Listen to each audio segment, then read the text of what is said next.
Jonathan Baylor. He is endorsed by top doctors from Harvard Medical School, Johns Hopkins, Yale, and UCLA. Jonathan Baylor is a New York Times bestselling author and health expert who specializes in high-quality food and exercise to simplify wellness. He has registered over 25 patents, He's the host of a popular syndicated wellness radio show and owns a wellness technology company. He also consults for organizations around the world. Let's give him a round of applause. Woo! Nice job. Thank you. How much do I look like Tony Robbins with this microphone right now? You can do it! Woohoo! All right. Well, thank you for coming out today. If you're familiar with my work at all, I generally am very, very, very science-based, which is hopefully helpful. But since we only have 20, 25 minutes today, maybe a little bit shorter because I want to leave plenty of time for Q&A, I wanted to spend our time equipping you with 6 common sense sound bites that you can put in your brain so that for the past 10, 20, 30, 40 years, when you've been told to count calories, and you can't help but like turn packages over and count calories and think about calories. It's literally been so inundated into our minds that I want to give you 6 things, write them down, and think about them the next time you want to count calories or the next time someone tells you you have to count calories to lose weight. And one very quick disclaimer. The title of my book is The Calorie Myth. Some people see that title and they think that I'm saying that calories are a myth, that they don't exist, that they're like unicorns. So that is not what I'm saying. What you'll see today is that the myth is that calories should be the thing we're thinking about. That's the myth. The fact is that food quality is the proven and permanent road to wellness, right? And that's what we're going to talk about today. Breathe less. So think about this for a second. Imagine you were diagnosed with allergies. We're in Austin, Texas, so many of you are probably experiencing some allergies right now. And imagine you went to an allergy specialist, and they said, your problem, the reason you have allergies is you're breathing too much. Stop breathing air. If you would just breathe in less air, you would have less allergies. That's true, but it's ridiculous because you can't consciously breathe less for the rest of your life. And once we accept the fact that any program that tells us that we have to consciously eat less or eat to the point where we're not satisfied, that's as reasonable as saying breathe less. Hunger isn't healthy. Any approach to diet and lifestyle that requires you being hungry cannot work long term. Will eating 1,200 calories for the next 7 days make you lose weight? Well, absolutely. But so will cutting off your leg, right? So the question is not like, can it make me lose weight? The question is, does it make me happy and healthy forever? Right? All of us have lost weight before. All of us have lost weight. That's not the issue. The issue is health and a healthy weight maintenance. And that's why the paleo approach gets me so excited because, again, it's got that laser focus on food quality rather than calorie quantity.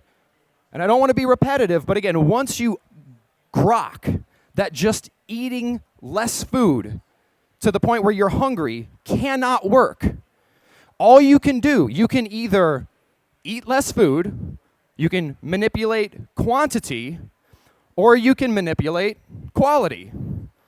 Those are your only 2 options until we invent some sort of magic genetic remapping that's going to like change your brain. We don't have that yet. I can tell you definitively, and we'll get into some data, quantity will not work long term, at least not for 95.4% of us. It's been studied. 4.6% of us can tolerate hunger long term, but that's very, very low. So this talk is for the other 95.4% of us. So don't just eat less. It's as reasonable as just breathing less. So when it comes to calories, we've been told, literally, you must count calories. If you are not aware of calories, you will become overweight. That's what we've been told, right? Fair? Okay. How did we not have an obesity epidemic prior to anyone knowing what a calorie was? How does that work? So anybody who says to you, no, I'm serious, you have to count calories, just say to them, nobody counted calories prior to the obesity epidemic. They didn't even know what a calorie was, let alone count them, right? Calories didn't even enter the scientific literature until the 1800s. They didn't enter the mainstream until kind of right around the obesity epidemic started, the 1960s and 70s. So how could counting them be required to avoid obesity? We don't need to do math to avoid obesity. Similarly, everyone else who's ever lived, this is the brilliance of the paleo movement. They didn't know what calories were. They had no concept of calories. Not only did they have no concept of calories, they had no concept of macronutrients or macronutrient ratios, which is a close cousin to calorie counting. They didn't have these concepts. So, but like, think about that for a second. Like, literally, this has been, I'm a science guy, and we've made this such a scientific problem that there's this other approach, which is so simple. Just eat high-quality food. But how does that work? How does that actually work? If we don't need to count calories, and calories count, which may have just sounded like I contradicted myself, but I didn't. Calories do count. That doesn't mean we have to count them. Because what the actual science shows is that our brain, metaphorically, counts them for us. Every biological organism on the planet is designed or evolved, depending on your belief system, to maintain a state called homeostasis. We all learned this in high school biology class. Life can only exist within a very fixed range.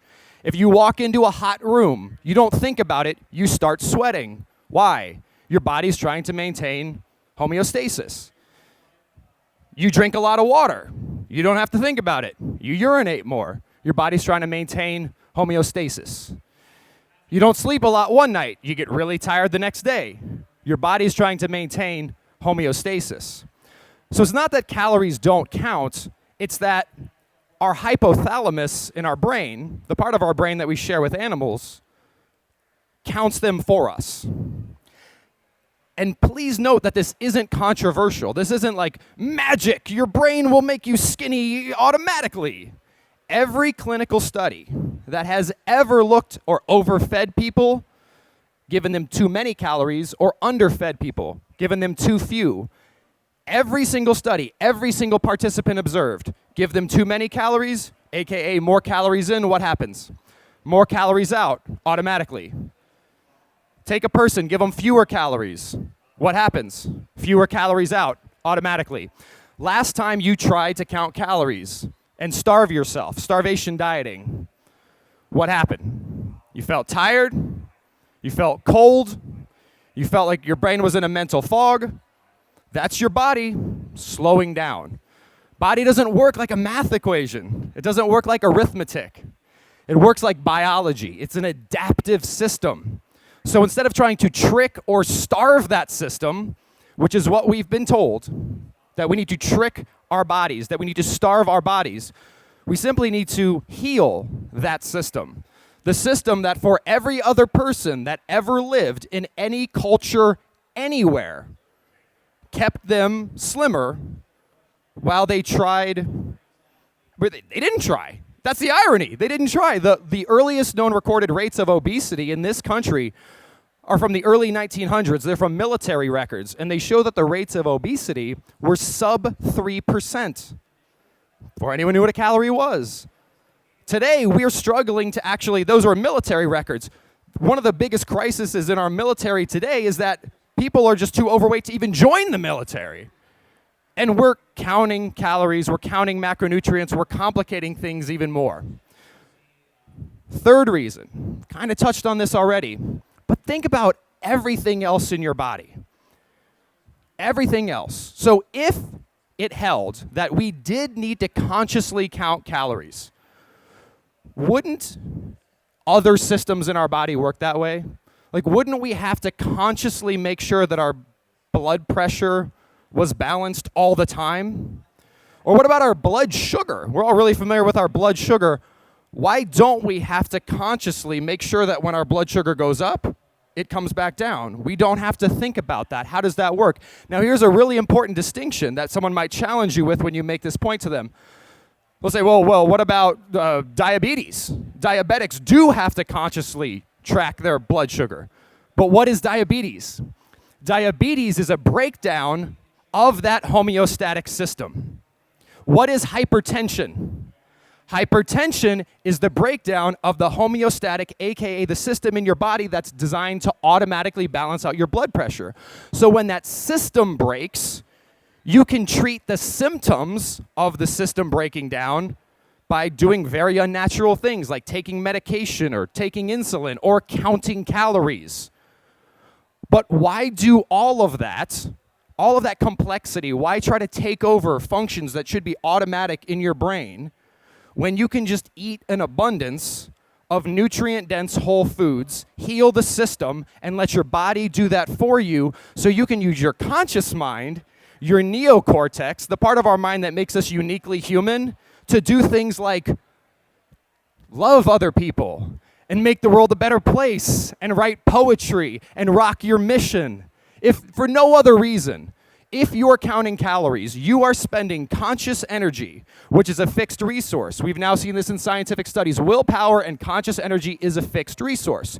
You are spending your conscious energy on something that I guarantee you, when your time on this earth has come to an end and you're laying there, you will not say, damn it, I wish I spent more time counting calories. You won't, right? So let your brain do that for you by healing the system itself.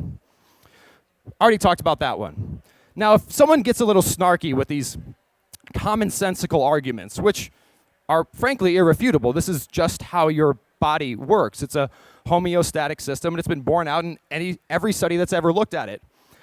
Let's look at the calories in, calories out equation. Now, to be very, very clear, the calories in, calories out equation exists. It does matter, but you don't have to think about it.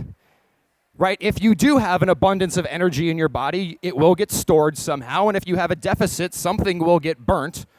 But again, so it's not that that equation doesn't exist, it's that your conscious thought trying to manipulate that equation doesn't exist. Your conscious thought should be spent trying to heal the system and keep your brain in balance.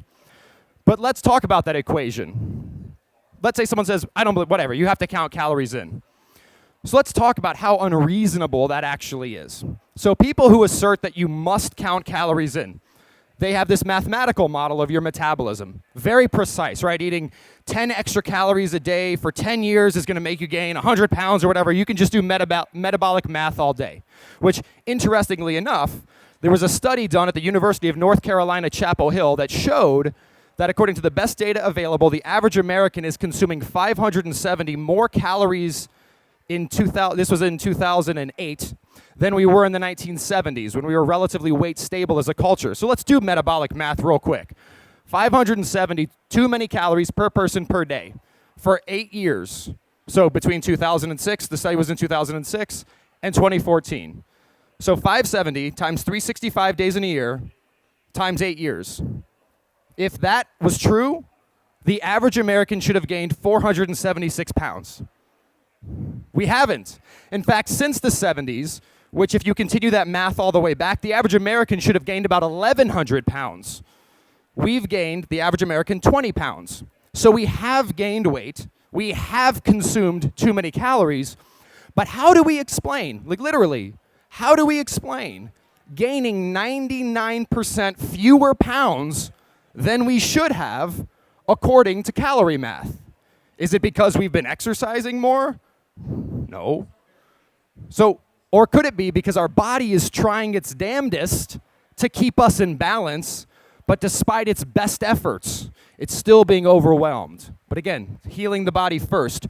So calories in. Part of the problem with this is the only way to really count calories in the modern world is to only eat food products that actually have calorie counts on them. Unless you're going to live with your phone at dinner, no, it's not going to work. Is that 3 ounces of salmon or 3.1 ounces? I have no idea. So in a fictional world where you wanted to count calories as precisely as possible, you'd only eat edible products. But edible products, even the ones with calorie counts on them, studies have shown are at best 90% accurate. So you still got a 10% margin of error. The average American consumes about 1 million calories per year.